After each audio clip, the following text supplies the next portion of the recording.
Silence, all stand and remain standing until the conclusion of the reading of the proclamation.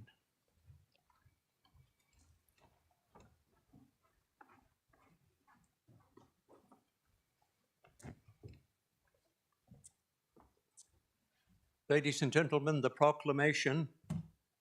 All persons having any business before this honorable court now draw nigh, give your attendance, and you shall be heard. God save the Queen.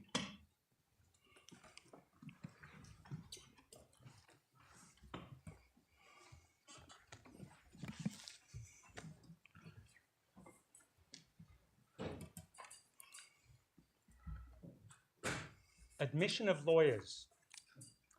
Sylvia Atsalis.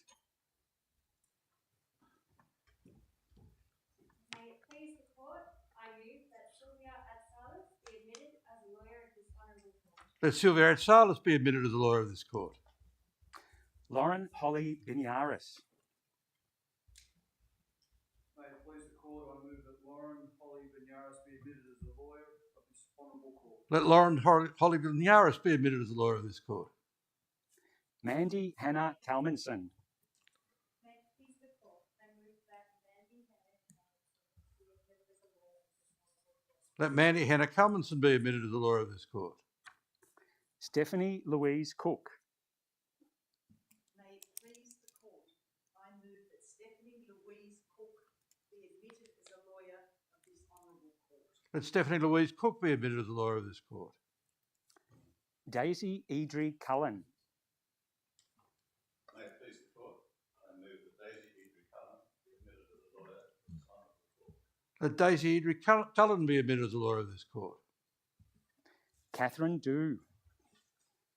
May it please the court, I move that Catherine Dew be admitted as a lawyer of this honourable court. Let Catherine Dew be admitted as a lawyer of this court. Nargis Pham.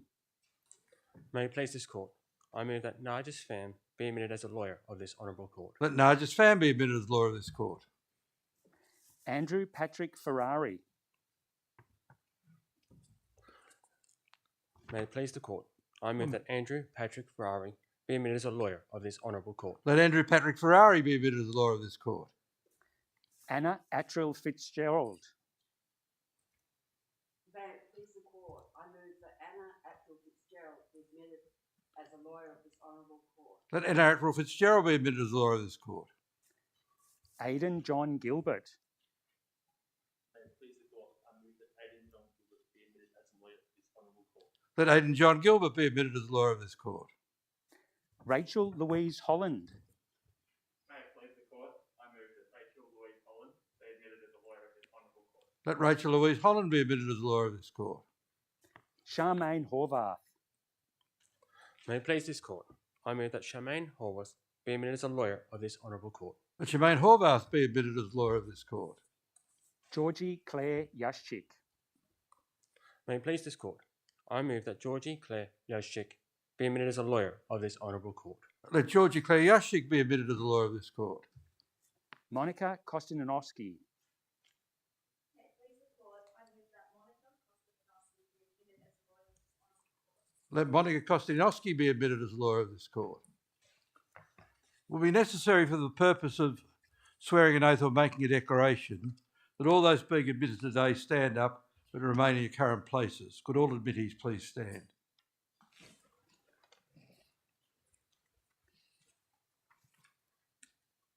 Sylvia Atsalis. Lauren Holly Biniaris. Mandy Hannah Kalmanson.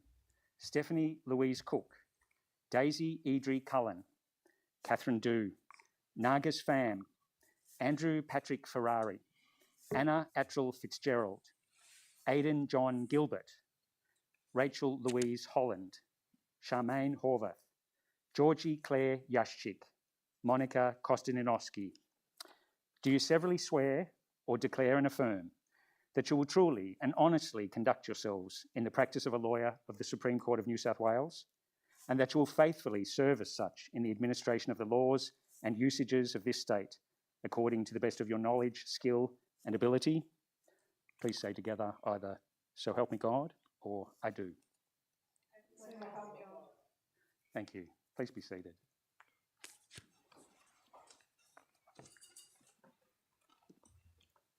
Now that the formal part of the proceedings has ended, I'd like to warmly welcome you to the Supreme Court of New South Wales.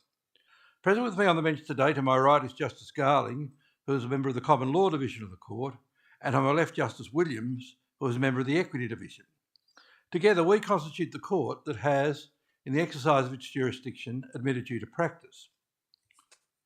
As we gather here today, I would like to begin by acknowledging the traditional custodians of the land on which we meet, the Gadigal people of the Eora Nation, and pay my respects to their elders, past, present and emerging. We recognise the long-standing and enduring customs and traditions of Australia's First Nations and acknowledge with deep regret the role our legal system has had in perpetrating many injustices against Aboriginal and Torres Strait Islander peoples. To all the new lawyers here today, welcome to the legal profession. Today is a day for celebration. You've all worked extremely hard to get here, through caffeine-fuelled nights and obscure problem questions, reading countless wafer-thin pages of textbook, and more cases than you could hope to remember.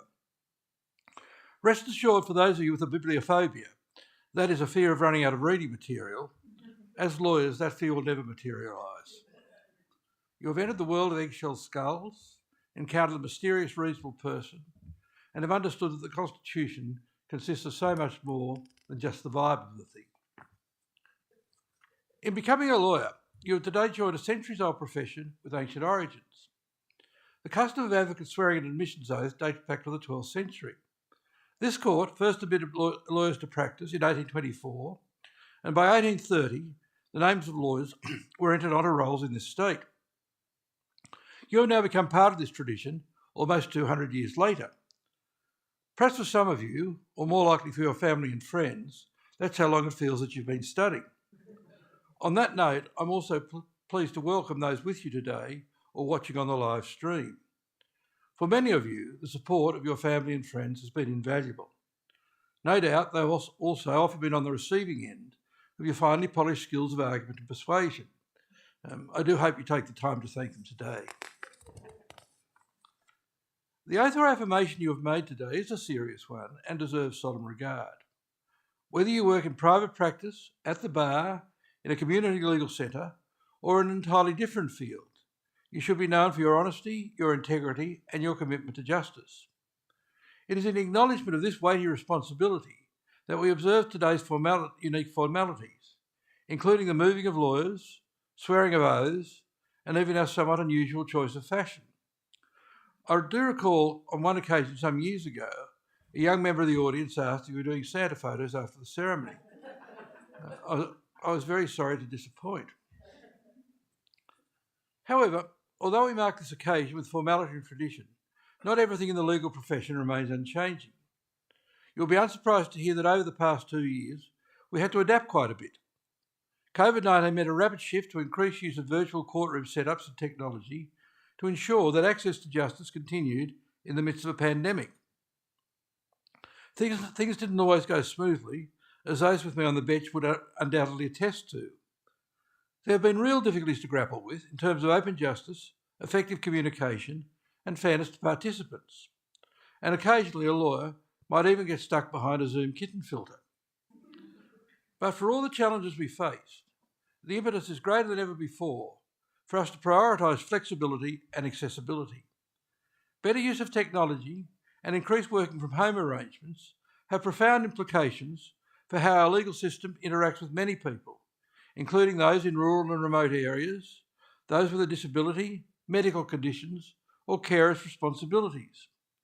As the newest members of the profession, you're at the forefront of innovation in the law and have a unique opportunity to see through changes so that justice can be done openly and equitably.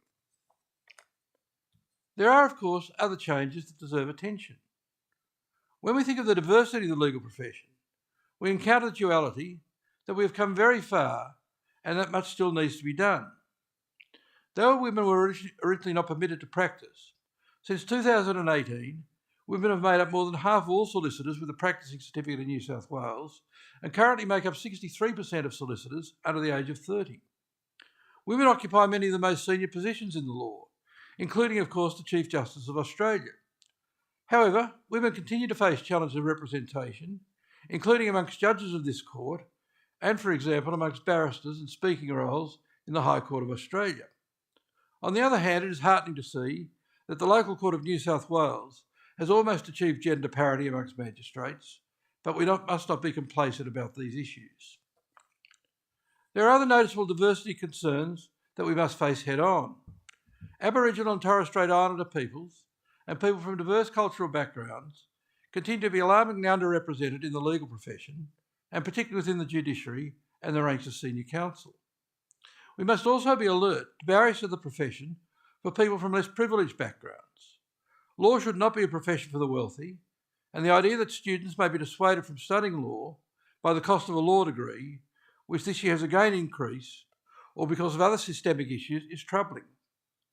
Not just this, but we can only achieve a truly diverse profession when barriers to advancement are broken down and people from different backgrounds are properly supported in a collegiate and inclusive environment free from harassment and discrimination. These issues are fundamental to a just and transparent legal system and to the legitimacy of the rule of law. We need diverse representation amongst advocates and judges so that all people who become involved in our justice system can be properly heard and fairly engaged with by a system reflective of our broader community. Despite these challenges, there is real scope for change. There is far greater diversity of background amongst junior lawyers than those who have been around for as long as me. And you only need to look around this courtroom at your fellow admittees and then at the paintings on the wall to see that this is so. You are in a unique position as new lawyers who are entering the profession at a time when more than ever your words and actions are having an impact for good. You are being heard and taken seriously when you agitate to correct injustices, whether it be speaking out about unsustainable working cultures, sexual harassment or bullying within the profession, unfair laws or systemic failings affecting our society's most vulnerable. I urge you to continue to speak up for these things. They do matter. You are the future of the profession and will steer the direction it will take. As a lawyer, you will also need to make difficult ethical decisions at times. With regard to our personal characteristics, lawyers have been the butt of jokes for centuries. Some would say there are, of course, only a few lawyer jokes, the rest are true stories. But jokes aside, you must use the tools you have developed to think critically and not compromise on your fundamental duties to the court, the administration of justice, and other ethical duties you must uphold. Now that you're lawyers, you can get paid to argue instead of just arguing for free. Of course, there is a lot more to it than that. You're an advisor, a problem solver, a mediator, and an advocate for the marginalised. As you go about your day-to-day work, remember that you're not merely dealing with law in a vacuum as a series of abstract concepts, but law as it applies to people's lives. For this reason, you must strive to deliver legal services competently and fearlessly with courtesy and integrity. Justice Gageler, before he was a High Court judge, once said, "You must be prepared to give the same answer to the same questions for the same reasons, no matter who asked the question or for what purpose or in what context the asking may occur." That is foundational to the rule of law. For those of you who will practice law, the way you communicate information to others will have profound consequences for access to justice. For a non-lawyer, law is often incomprehensible. One of your roles as a lawyer will be to make law accessible to others, sometimes by deciphering legal complexities, other times by deciphering poor legal drafting, and sometimes both. One thing you will regrettably strike throughout your career is legislation which seems carefully crafted with the sole object of ensuring that no one can understand it. Your task is not just to understand it, but to explain it clearly to those whose rights and interests are affected by it. As lawyers, we must not keep the law locked up as something knowable only to us. A client reading your advice should be empowered to understand your meaning, not mystified and confused. So be clear and concise in your writing and your speaking. Plain English is powerful. Consider, do I really need to say aforementioned or herewith? Must I sprinkle in that Latin phrase? Should I really use double negatives, tautologies, and wordy clauses that take up a whole page? I would suggest the answer to these questions is obviously no. The best advocates make their point simply and succinctly. Now, from your reading of the law reports over the last few years, you've become aware probably that some of the most experienced lawyers and judges could use that reminder, but don't pick up their bad habits. I also want to speak about failure. I'd not be surprised if there are quite a few overachievers and perfectionists in the room today. Even so, at various points of your career, you will make mistakes, some minor, some more serious. When you do make mistakes, your commitment to honesty, integrity, and the administration of justice means that you must take responsibility, correct what you can, and learn from those errors.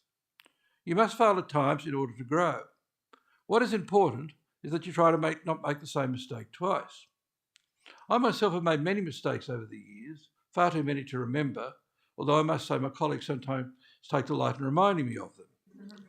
And even as Chief Justice, my decisions have on occasion been successfully appealed to the High Court, usually by way of a majority decision. At this point, when that happens, I'm obliged to remind myself, through gritted teeth, that even a majority of the High Court is infallible. But in fact, even dissenting judgments from time to time become the law. Finally, I want to emphasise that your mental health is extremely important. This may sound unexpected of this type of ceremony, but the law is not everything. There may be times when you feel overwhelmed, burnt out or distressed. If you do, you should not be afraid to seek professional help or to take a step back when you need to. Also remember that the law is a collegiate profession, and in times of difficulty, the support of your peers will prove invaluable. I found that out throughout my career. Although you might find it hard to believe, I was admitted quite a long time ago. I lost my first case, and I lost many more after that. But throughout my 35 years in practice, I could always count on the other barristers in my chambers to share my disappointment at the unfairness of the verdict, the sly tactics of opposing counsel, or most often, I regret to say, the obtuseness of the judge or judges before whom I was appearing. Now, I hasten to add I don't include either of my fellow judges on the bench in that comment. On behalf of all the judges of the Supreme Court, and particularly those sitting with me today, can I once again congratulate you on your admission and welcome you to the legal profession. The court will now adjourn. All stand. This honourable court is now adjourned. God save the Queen.